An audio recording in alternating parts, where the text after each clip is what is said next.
हुण एक वाकिया अब्दुल मालिक मुजाहिद हाफिज़हुल्लाह ताला जो बानी ने दारुसलाम मकतबा, दारुसलाम वाकिफ हो, उन्होंने मुदीर ने, उन्होंने प्रिंसीपल ने, उन्होंने किताब लिखी सही मुंतखब वाकिया दे अंदर एक मैं थोड़ी इसलाह करने वास्ते एक वाकिया बयान करना।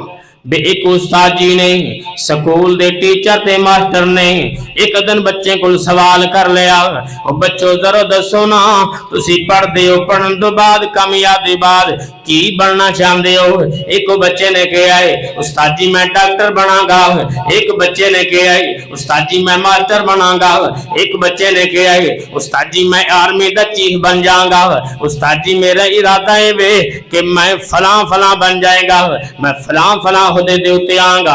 एक बच्चा जिंदी जबान दी बोली भी दुरुस्त नहीं, लड़कनापनों दे अंदर तोतलापन जिन्हों कहा जाता है, लड़कड़ा के कहता है उस्ताद जी मेरे दिल दा इरादा है वे मैं सहाबी बनागा, मैं सहाबी बनागा।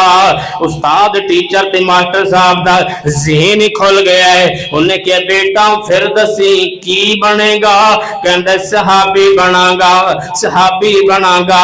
और मास्टर साहब कहंदे ने बच्चिया इन सारे ने जिहड़ियां गल्लां कीतियां मैनू समझ आ गए ने, जिहड़ी गल तू कीती है थोड़ी जी हट के वे दस सहाबी किनू कहा जांदा है, दस ना सहाबी बनना तो बन सकेगा।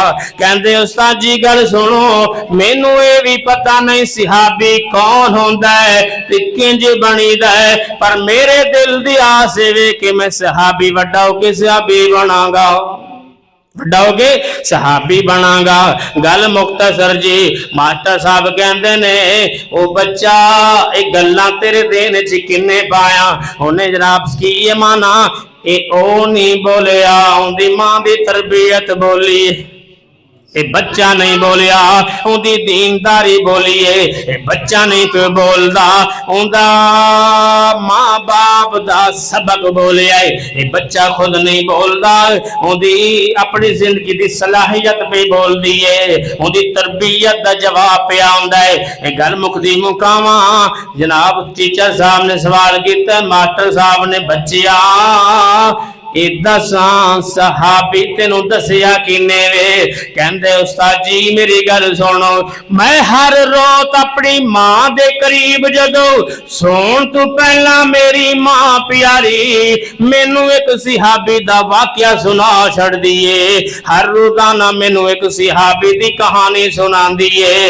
एक रोजाना सोन तो पहला मेरी मां मैनू बुलांदी है बेटा आ जा तेनू अबू बकर सिद्दीक दा वाकया सुनावा, उमर बिन खत्ताब दा सुनावा, उस्मान बिन अफ़्फ़ान दा सुनावा, हैदर करार दा सुनावा, साद तल्हा जुबैर दा सुनावा।